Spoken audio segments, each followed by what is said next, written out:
Što ti je najljepše, a što najstresnije na ovom poslu, na radiju? Ma rekla bi da je stres svaki dan, nekakav mini stres za organizam kojeg uopće nisi ni svjesni. Čim se digne ova crvena lampica, uključi, mislim da to radi adrenalin, pa da se nekako taj stres koji ne osjećam zapravo nakuplja.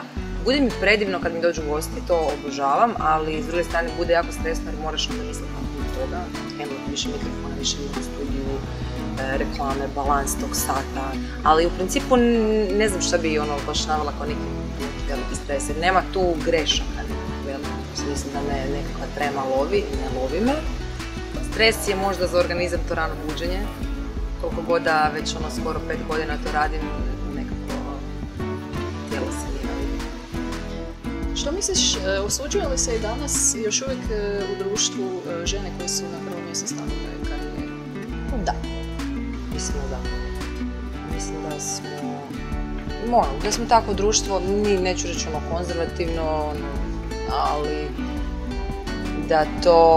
da smatraju žene koje stavljaju posao na prvo mjesto i možda odgađaju i brak i obitelj, da su možda malo sebične, egoistične.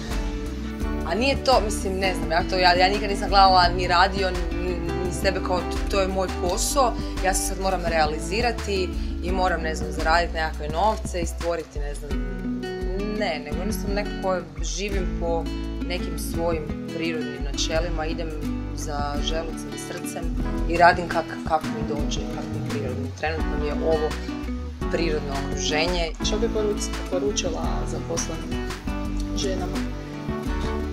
Zaposlenim ženama? Koji bi im savjet dala? Pa mislim ženama općenito, da idu za srcem, da više možda idu za srcem, a ne toliko za glavom. Ne mislim da bi trebalo biti ne biti racionalna, ne, trebaš uvijek gledati da to sve bude okej, ali ne znam, ne shvaćati možda sebe i općenito ovaj život preozbiljno. U početku si imala strah od mikrofona. Kada se to točno promijenilo? Imaš li sad tremu? Od samog mikrofona radijskog, čak nisam imala na početku tremu veliku, imam strah više od televizijskog mikrofona. Ovo je recimo meni puno veći stres.